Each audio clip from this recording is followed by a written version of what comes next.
O presidente Luiz Inácio Lula da Silva empossou hoje o novo ministro do Turismo, Gustavo Feliciano. A nomeação acontece após a saída de Celso Sabino, que faz parte da reorganização da base aliada no Congresso. Advogado formado em Campina Grande, Gustavo Feliciano traz na bagagem uma experiência como secretário de Turismo da Paraíba, filho do deputado Damião Feliciano e da ex-vice-governadora Lígia Feliciano. Ele chega ao ministério com a missão de usar o DNA político que traz no sangue ali, e um bom trânsito no Congresso para estreitar ainda mais os laços entre governo e legislativo. No discurso, inclusive, Feliciano disse que o turismo precisa ser acessível a todos e agradeceu a ala do União Brasil que apoiou a indicação dele. O evento contou com a presença do presidente da Câmara, deputado Hugo Mota, que defendeu a decisão do Planalto. Feliciano fez ainda um, digamos que, afago ao presidente da Câmara. Um destaque especial que eu gostaria de fazer para o maior líder do meu estado, que neste momento não é só da Paraíba, mas do Brasil, o presidente da Câmara dos Deputados, Hugo Mota.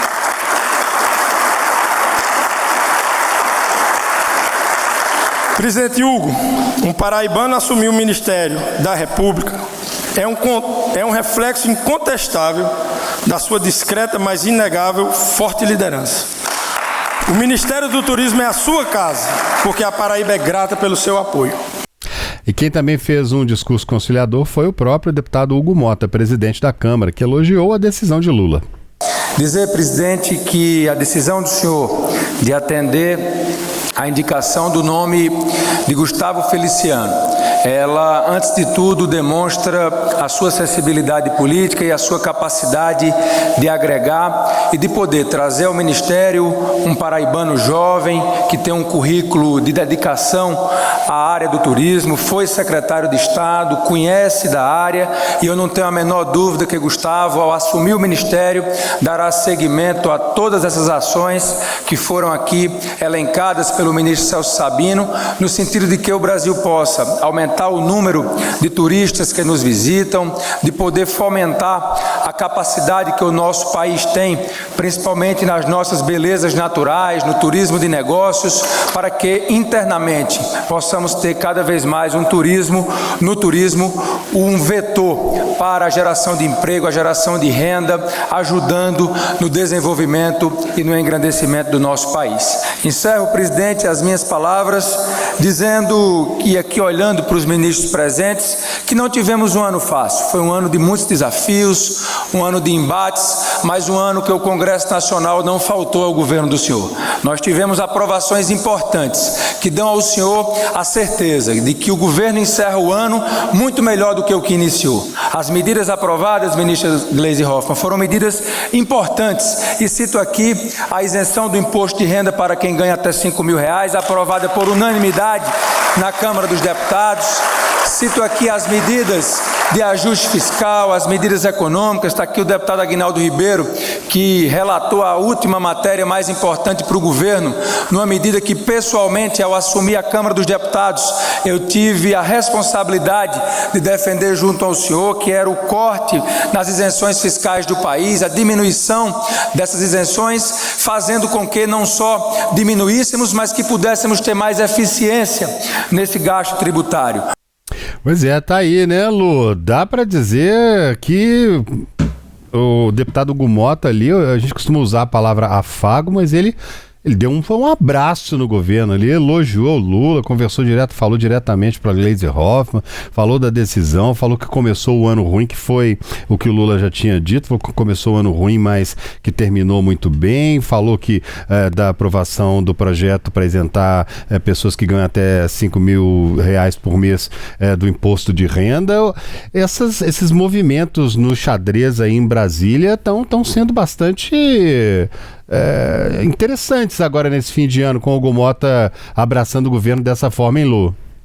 Pois é, um aceno aí muito direto depois de um ano com impasses, né, clima de tensão, inclusive também do governo com o presidente do Senado, Davi Alcolumbre, em uma situação que ainda não foi resolvida, que é a indicação de Jorge Messias para o cargo de ministro do Supremo Tribunal Federal. Tudo isso tem sido bastante comentado, inclusive o presidente Lula, quando tem se manifestado, ele também tem falado nesse clima de afago, nesse clima de que é amigo, tem uma relação de amizade tanto com os atuais presidentes do Senado e da Câmara dos Deputados quanto os da gestão passada, né, em referência a Rodrigo Pacheco e a Arthur Lira. É uma cena que parte dos dois lados. Partiu hoje de Hugo Mota, mas também já partiu do presidente da República, Luiz Inácio Lula da Silva, é o que a gente vem observando. E bom falar também que foi nesse evento de hoje, nessa posse do novo ministro do Turismo, que também gerou uma certa curiosidade ali por envolver a participação do União Brasil nessa troca de comando na pasta do primeiro escalão do governo Lula, né? E por quê? Para a gente relembrar aqui, União Brasil, junto com o PP, definiu ali há uns meses atrás, no mês de setembro, que todos os filiados que ocupavam algum cargo no governo federal deveriam deixar, porque a federação formada ali passaria a integrar uma posição de mais oposição ao governo, que não ficaria em nenhum cargo do governo Lula. Isso resultou em um processo aberto contra Celso Sabino, um processo interno na União Brasil. Celso Sabino, que ocupava esse cargo de ministro do Turismo e acabou sendo expulso porque decidiu ficar no governo Lula. No fim, ele foi demitido pelo presidente na última semana e agora a gente teve uma participação do União Brasil nesse rearranjo para colocar Gustavo Feliciano no cargo, nesse posto de chefe do Ministério do Turismo. Mas qual que foi o entendimento? Quando Sabino saiu, ele deu uma declaração, ele deu uma entrevista garantindo que a decisão era para garantir a governabilidade de Lula. E a informação é de que a entrada de Gustavo Feliciano, que também representa e foi indicado pelo União Brasil, foi uma decisão de uma ala mais governista do partido, né? Não essa ala que tem optado por estar mais nessa posição de oposição, de ir contra as decisões do governo Lula. Então foi essa a avaliação e a expectativa agora é que Gustavo Feliciano fique no cargo até o final do governo Lula, até o fim desse mandato do Lula 3, né? E que garanta aí ao presidente da República mais um pouco de apoio no Congresso Nacional, ainda que seja um apoio parcial por conta dessa divisão no União Brasil, depois dessa decisão de setembro da cúpula que determinou a saída, o desembarque de filiados de cargos no governo federal.